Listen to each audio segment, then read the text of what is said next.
बहुत समय पहले की बात है। एक घना, हरा भरा और बेहद सुंदर जंगल था, जिसका नाम था सुंदरवन।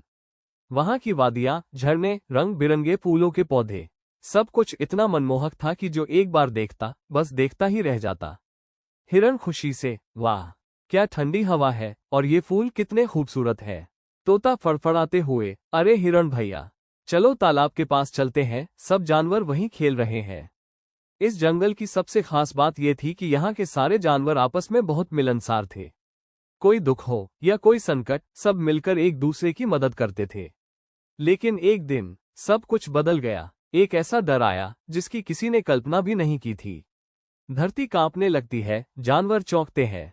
भालू घबराकर, ये क्या हो रहा है? धरती क्यों हिल रही है? अचानक जंगल के भीतर एक विशालकाय दानव धमका। उसका शरीर पहाड़ जैसा बड़ा, बाल बिखरे हुए, आंखें जलती हुई। दानव गरजता है, हा हा हा, मैं भूखा हूँ, कौन है आज का शिकार? वो एक छोटे जानवर को पकड़ता है और ले जाता है। चीखें सुनाई देती हैं। खरगोश कांपते हुए, अगली बारी कहीं मेरी तो नहीं। तोता डर से फड़फड़ाता है, हमें कुछ करना होगा, नहीं तो हम सब मारे जाएंगे। अब जंगल में रोज वही होता, दानव आता, किसी एक जानवर को उठा ले जाता। सभी जानवर डर में जी रहे थे। लोमड़ी गंभीर स्वर में, ऐसे रोज रोज मरने से अच्छा है कि हम मिलकर कुछ करें। मेरा सुझाव है कि हम सब मिलकर जंगल के राजा शेर खान के पास चलें। उनसे मदद मांगते हैं। हिरण, हाँ, लोमड़ी की बात सही है, हमें एकजुट होकर कोई उपाय खोजना होगा। अगली सुबह जंगल के सारे जानवर एकत्र हुए और शेर खान के पास पहुंचे। शेर खान भारी स्वर में, क्या बात है बच्चों, आज इतने सारे जानवर एक साथ? भालू दुखी होकर, राजा जी, जंगल में एक दानव आ गया है, वो रोज किसी न किसी को उठा ले जाता है, हम सब डरे हुए हैं।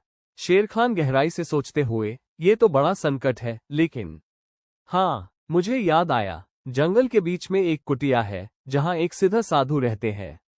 उनके पास कई अलौकिक शक्तियां हैं, शायद वही हमारी मदद कर सकते हैं। फिर क्या था, शेर खान ने सब जानवरों को साथ लिया और साधु महाराज की कुटिया की ओर चल पड़े। सभी जानवर साधु महाराज के पास पहुंचे और उन्हें सारी बात बताए।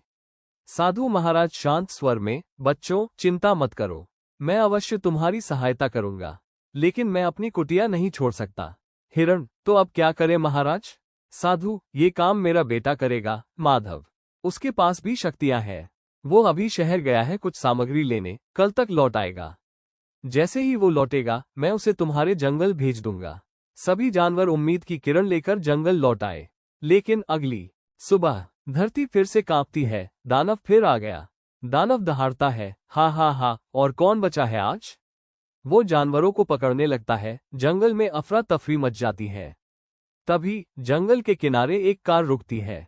उसमें से एक युवा लड़का उतरता है, चमकती आंखें, हाथ में एक चमकती जादुई छड़ी और सिर पर लाल कपड़ा। हिरण चौंकते हुए, अरे, ये तो साधु महाराज का बेटा है, माधव। माधव गंभीरता से दानव की ओर देखता है, बस बहुत हुआ दानव, अब इन मासूम जानवरों को और तंग मत कर। दानव हंसता है, हा हा हा, तू एक लड़का मुझे रोकेगा? दानव हमला करता है, माधव उछलकर बचता है। माधव डपट कर, अब देख मेरी शक्ति। माधव छड़ी घुमाता है, उससे नीली रोशनी निकलती है और सीधा दानव पर लगती है।